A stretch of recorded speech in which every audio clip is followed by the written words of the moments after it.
sometimes the people closest to us are hiding the biggest secrets of all. Sometimes the ones we sleep beside, share coffee with, raise children with, aren't who we think they are. For Nora Hayes, that realization began on a Monday morning with a single blood-curdling scream. From the man she loved, when he saw their 6-year-old daughter. It started with the accident. A rainy night, a texting driver, a screech of tires. A call from the hospital just after midnight. Your husband was brought in unconscious, head trauma, memory loss. He's stable now, but you should come quickly.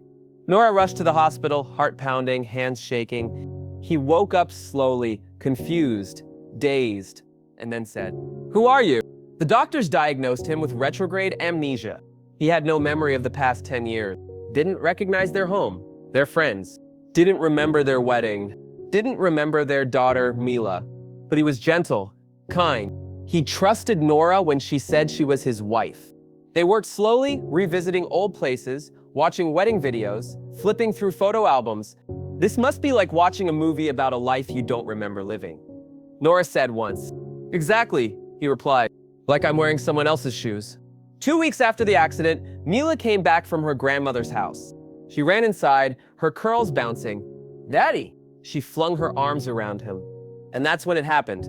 He froze, his entire body stiffened. Then, he screamed, a deep, primal, horrified scream. He pushed her away and fell backward. No, get her away from me." Mila began to cry. Nora rushed to her. "What's wrong with you? She's your daughter." But his face was white, drenched in fear. "That's not possible," he whispered. After that, things changed. He avoided Mila, barely looked at her. Nora tried to explain. "She's 6. Her name's Mila. She's yours. You helped choose her name. You taught her to ride her tricycle." But he just shook his head. "Every time I see her, something inside me recoils. It's like my body is telling me a truth I can't explain." Mila started asking questions. Did Daddy stop loving me? Nora would hold her and whisper, "No, baby, Daddy's just sick." But deep down, a seed of doubt had been planted. One evening, Nora searched for old mementos, anything that might spark his memory. She opened a box in the closet labeled maternity. Inside, baby pictures, ultrasound prints, hospital bracelets, and a sealed envelope. No return address. She opened it. Inside, a DNA test. She stared at the names. Father, James Hayes. Child, Mila Hayes. Below that, probability of paternity. Nora sat alone on the edge of the bed, the paper in her trembling hands. "He did a test? Without telling me?" The date was from just before the accident. Her mind raced. Did he confront her? Did they fight? Was that why he was driving alone that night? She didn't remember any argument. But that week was a blur. Mila had been sick, Nora overwhelmed with work. Still, he had doubts. And now? Now he was terrified of their daughter. They began couples therapy. The therapist encouraged him to talk to Mila. One session, she asked gently, "What do you feel when you look at her?" His response, "Guilt." "Why guilt?" He paused. "Because she's innocent, and I'm the one reacting like she's dangerous. But something deep down says she's not mine." Nora stared at him. "What does that mean?" "I don't know, but it feels like I do." One evening, Nora received a message on Facebook from a woman she hadn't spoken to in nearly 10 years. Talia, an old friend from college. Her message, "Nora, I don't know how to say this, but I think we need to talk about Mila and about James." Nora's hands shook. She responded immediately. They agreed to meet the next morning. Talia sat at the cafe, eyes weary. "I've kept this for too long," she began. "Kept what?" Talia sighed. 9 years ago, I was struggling. I donated eggs through a private clinic." Nora blinked. "Why are you telling me this?" Talia reached into her purse and pulled out a photo. Mila, printed from Nora's Facebook. She looks exactly like my daughter did at that age. The curls, the dimple. "Are you saying—" "I think I'm Mila's biological mother." Nora's chest tightened. "That's not possible. I never used a donor." Talia looked down. "Did you do IVF? Fertility treatment?" "Yes, but only once." "What clinic?" Nora told her. Talia paled. "That's the one I went to. They mishandled samples. There was a lawsuit. Quietly buried. I never knew what happened to mine." Nora went home in a daze. She ordered another DNA test, this time testing herself and Mila. She waited 5 long days. Results? Probability of maternity. She wasn't Mila's biological mother. James wasn't Mila's biological father. Yet they had raised her, loved her, called her their own. So, whose child was Mila? And if she wasn't theirs, where was their real daughter? Some truths are like glass. When they break, they don't just cut, they show you a reflection you never meant to see. For Nora Hayes, the reflection staring back at her now was of a woman who loved a daughter, who wasn't biologically hers, and standing beside her, a man she no longer knew, who had screamed at the sight of the child they both raised, because something in him had remembered what she never even knew. The second DNA test confirmed it. Mila wasn't Nora's biological child, nor was she James, yet she had Nora's smile in pictures. James' humor. She liked strawberries, hated the color orange, loved bedtime songs. How can a child so right not be mine? Nora whispered into the dark. James sat across the room, silent. You knew, she said finally. Not at first, but something inside me screamed it the moment I saw her after the crash. He looked up. That scream wasn't about fear, it was grief, a memory, a buried truth hitting me all at once. Nora returned to the IVF clinic where Mila was conceived. It had been nearly 7 years. The receptionist looked up. I'm sorry, but we can't provide individual medical records without a subpoena. Then I'll get one, Nora snapped. Ma'am, a child was switched. I don't know whose I'm raising or where my real daughter is. Do you understand what that means? A silence fell. A nurse from the back approached slowly. I remember you, she whispered. You were kind, quiet, nervous. Do you remember what happened to our embryo? I don't know details, but during your cycle, there was an incident. The nurse led her to a storage closet and pulled out a locked file box. She opened a thin envelope marked 221 internal review cycle mix-up. Inside, an email exchange. 2 files miscategorized. 2 patient IDs swapped. Clinic staff noticed the error after embryo transfer. But by then, the pregnancy had taken, and the embryo, already growing inside Nora. But it wasn't hers, or James. Another name was listed beside the corrected ID. S. Dunleavy, cycle. Nora found her. Sophie Dunleavy, age 35, lives in a small town 2 hours away, divorced, no children on public record. She knocked on her front door with trembling hands. Sophie answered. She had soft brown eyes, a familiar tilt to her chin. Can I help you? I think I raised your daughter. Sophie stared, confused. What? Nora explained everything. The clinic, the mix-up, the DNA tests. Sophie stood frozen in the doorway, tears slowly rising. I lost my baby 6 years ago, she said. They told me the implantation failed, that there was nothing they could do. She covered her mouth. You mean she lived? Sophie pulled out her own records. All official documents stated her embryo didn't survive. But when compared with Nora's paperwork, the cycle dates matched. The embryo ID matched. She had been lied to, grieved a daughter who wasn't dead. Nora broke down. I'm sorry I didn't know. I loved her. I still do. Sophie reached for her hand. I can't blame you, but I want to see her. They agreed to a gentle introduction. Sophie came to Nora's home as a friend.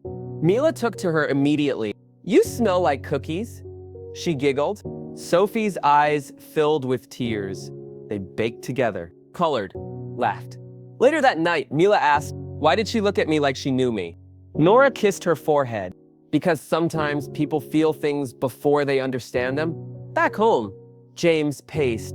If Mila isn't ours, someone else is raising our daughter.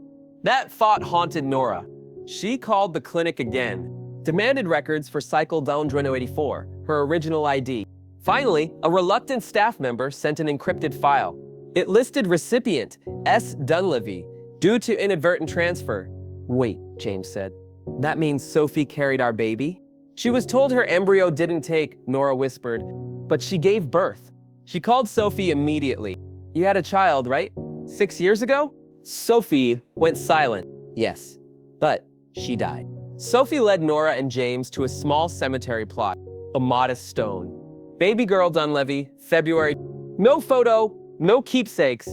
I went into labor early, Sophie said. They told me she didn't survive. I never saw her body, never even held her. Nora felt the air leave her lungs. Did you have a funeral? No, I was barely conscious. I just signed forms. They took care of everything. James stepped forward. We need to exhume the site. What? We need to know if she's in there or if someone took her. The next day, Nora filed the paperwork. A court order would take weeks. But that night, Sophie called. Panic. There was someone at the cemetery, a man in an unmarked van. Nora's blood ran cold. She and James rushed over. Fresh tire marks. And where the grave once was, an empty hole. There are lies you can forget. And then there are lies. So deep, so violent. They shape the person you become. When Nora and James stood over the empty grave that was supposed to hold their daughter, they knew they were not grieving anymore. They were hunting. Because their daughter wasn't dead. She was taken. The grave was hollow. No coffin, no remains, no trace. The cemetery staff had no explanation. It was buried 6 years ago. You never buried anything, Sophie snapped. They filed a police report. An investigation was opened. But behind closed doors, the detective confided, there's no funeral home record, no hospital death certificate. This looks fabricated. So where is she? James asked. That's what we intend to find out. But Nora could already feel it. This wasn't an accident. It was a cover-up. The next day, Nora got a message from an unknown number. They sold her. Attached a grainy screenshot of a spreadsheet. Rows of names. Dollar amounts. Next to one entry, Dunleavy, Cycle 1072, matched family. $120 case placement complete. Sophie's hands trembled. They treated her like inventory. The sender followed up with, meet me tonight, 10 p.m. City Archives. Come alone. James refused. You're not going alone. She may be our only lead. Then we all go. The city archives were dark and silent after hours. Nora stepped in. James and Sophie waited in the car, watching. A man emerged from behind a filing cabinet. Nervous. Carrying a flash drive. I worked in data compliance for the clinic's parent group, he whispered. They called it a matching program. Matching? Couples who couldn't pass traditional adoption screenings. High-paying, well-connected people. They wanted newborns, no records, no biological ties. So the clinic used IVF errors as supply. Nora's stomach turned. You mean they created their own black market? Not just that, they erased identities. He handed her the drive. Find the name. Project Ember. Your daughter's in there. Then, a shout from the hallway. The man froze. They followed you. He shoved the flash drive into Nora's hand. Run. They raced home, plugged the drive into Sophie's laptop. Inside, hundreds of files, all labeled with clinical codes, transfer IDs, and adoption records hidden under shell organizations. Nora found it. Ember Alpha Child, 03, female, transferred 02.18 scene, receiving family, LNG Caldwell, location Fairview Hills. That's a gated community, Sophie whispered. High income, private school district. They placed her like a catalog order, James muttered. Do we go there? Nora asked. Not yet, James said. We need proof.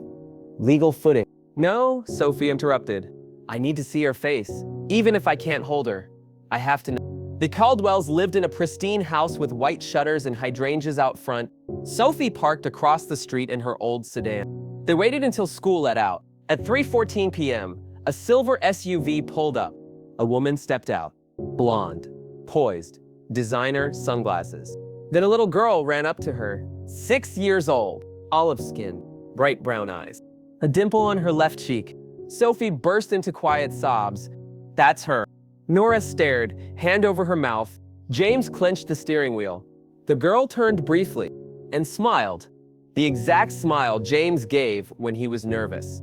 Wren, the same hacker who helped Tessa Fields from a previous case, was contacted to help with legal tracking. He installed a camera in the mailbox to record faces and interactions. 2 days later, Wren sent a clip. A man mid-50s, polished suit, walked out of the Caldwell home with a laptop bag. Wren froze the frame. That's Dr. Leonard, chief embryologist from your IVF clinic. James whispered, he's visiting them. Sophie's voice cracked. He's checking the merchandise. They filed an anonymous tip with Child Protective Services. Possible illegal adoption under false pretense. Child believed to be taken from IVF cycle mix-up, but CPS took no action. Until a week later, Nora received a call from a blocked number. "This is Rachel. I work with CPS. Off the record, I saw the file. There's something wrong." "What do you mean?" "The child's adoption records are sealed, like federal sealed. We don't even have access." "How is that legal?" "It isn't. Which means someone powerful is protecting this family." The next morning, Nora found an envelope on her doorstep. Inside, a crayon drawing. A girl holding hands with two faceless adults. And scribbled underneath, "My name used to be Ember, but they tell me not to say it anymore." Nora gasped. She knows her real name. James stepped back. "They're training her to forget us." Sophie wept. "I want her back. I want her home." That night, they returned to the house. To watch, to wait, to think. But as they sat in the car, headlights appeared behind them. Two black SUVs, unmarked, engines idling. James narrowed his eyes. "We've been made." Then, a man stepped out and held up a photo of them sitting in the car right now. When the truth gets too loud, the people who built their lives on lies come out to silence it. And when Nora, James, and Sophie found themselves face to face with unmarked SUVs, dark suits, and powerful silence, they knew the fight for Ember wasn't going to be through the courts. It would be through the light. Because secrets this big don't die quietly. The man approached their car with calm, mechanical precision, held up a photograph of them sitting exactly as they were now. "You've been warned once," he said. "Walk away. You're trespassing on protected placement." Sophie rolled down the window. "She's my daughter. I never signed her away. Then consider this your last chance to leave quietly." James stepped out, furious. "Who are you?" "I represent the Placement Integrity Commission," the man replied. "This family was legally assigned. Any attempt to destabilize that is a criminal offense." "She was stolen." "Prove it in court," he said, and turned away. The SUVs pulled off slowly, disappearing like phantoms. They met with Tessa Fields, an investigative journalist with the Beacon Post. She'd covered Little Pines, Ramani, and the Hale Archive. Now she sat across from them, eyes wide, voice low. They forged a stillbirth, covered up an IVF mix-up, then placed the child under a fabricated adoption agreement. Nora nodded, and when we got close, they started showing up. Tessa opened her laptop. "I'll need everything. Emails, DNA tests, photos, records." James handed her the drive, Ren decrypted. "It's all here, including the name they gave her, Project Ember." Tessa stared at them. "We'll run the story in 72 hours. It'll be front page. But once this goes live, they'll come for us," Nora finished. While Tessa prepared the story, Nora tried to protect Mila, still unaware of the chaos unfolding. They kept her close, took her out of school, turned off location tracking. But Sophie wasn't sleeping. She's still in that house, waking up every morning thinking someone else is her mom. "We'll get her back," Nora said softly. "But we have to do it the right way." Sophie didn't respond.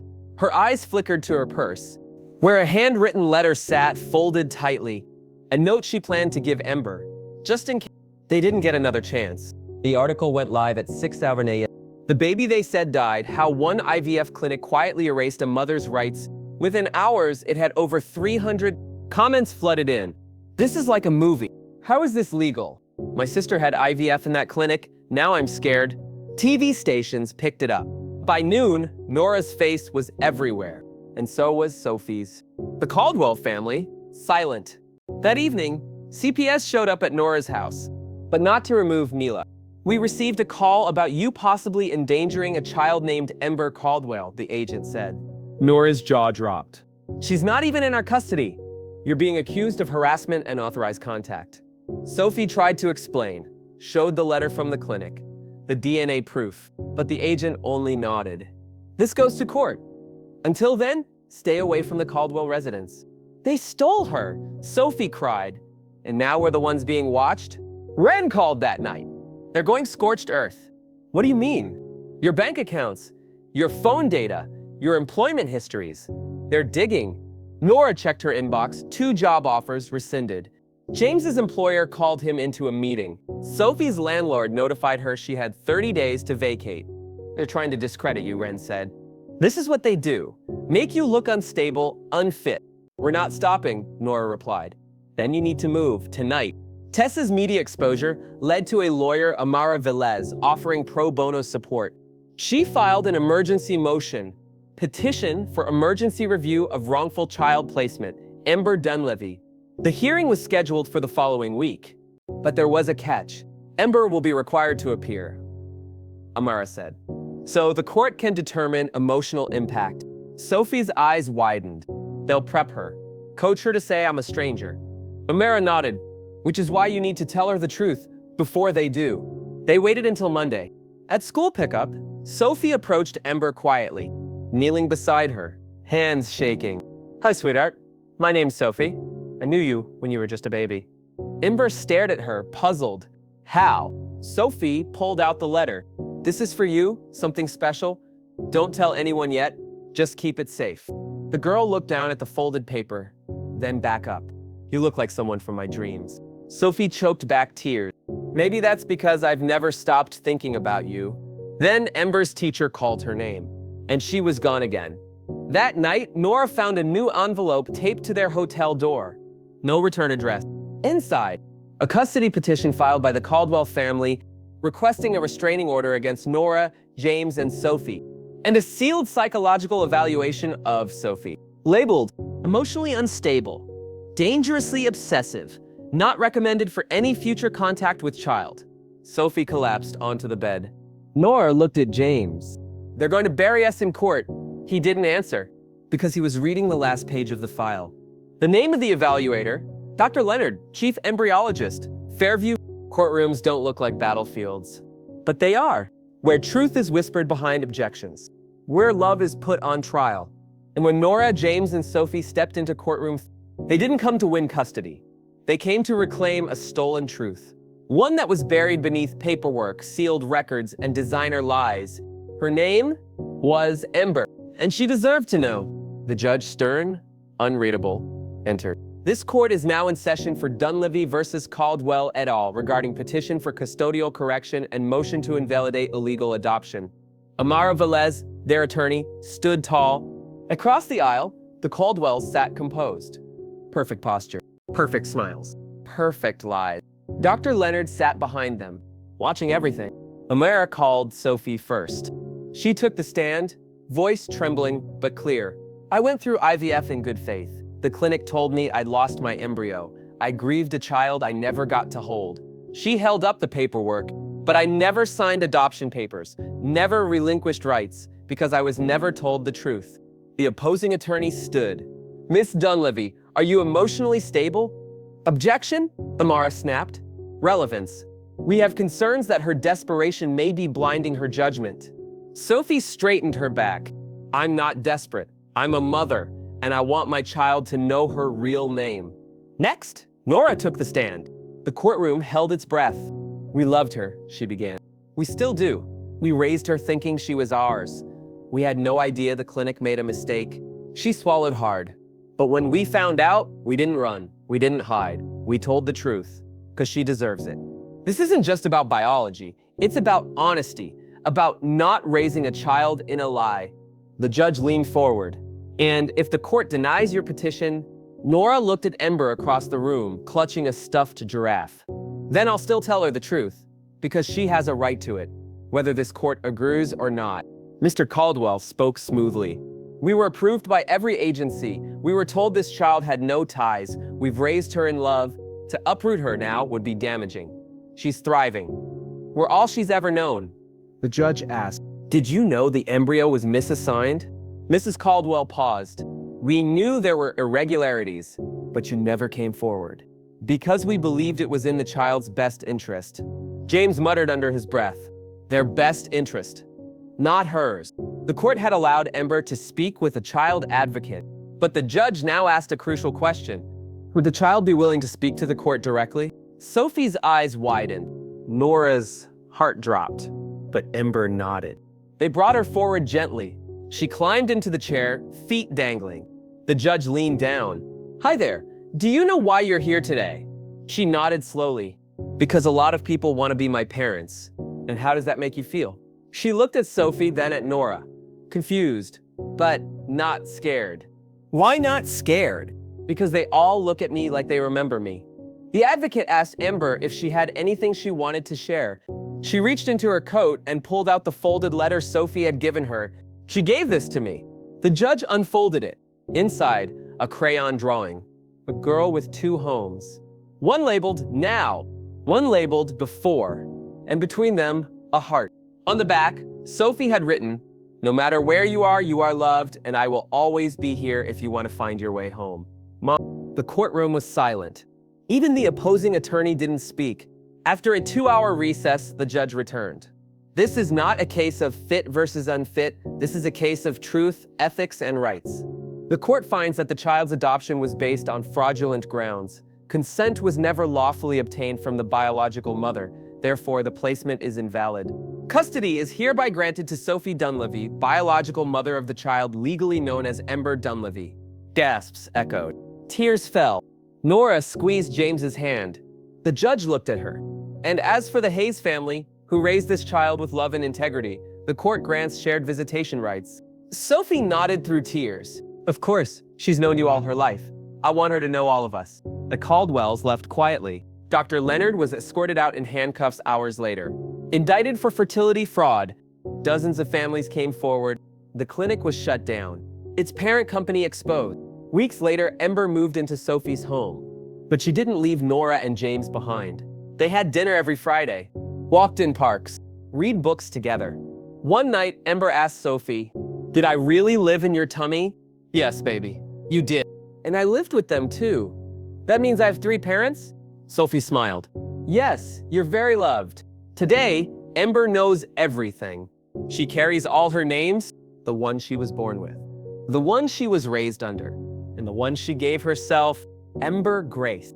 She says it means, from fire came light, because she was born from a mistake, raised in a lie. But now, she tells the truth. Everywhere she goes, what if the child they said was lost became the one to remind you that truth doesn't break families, it builds them? Moral reflection. Some stories don't end when you find what was lost. They begin when you choose to tell the truth, even when it costs you everything. Because the truth doesn't tear love apart. It lets it breathe. What did this final chapter teach you about resilience, family, and the power of truth to restore what was taken? Share your thoughts in the comments.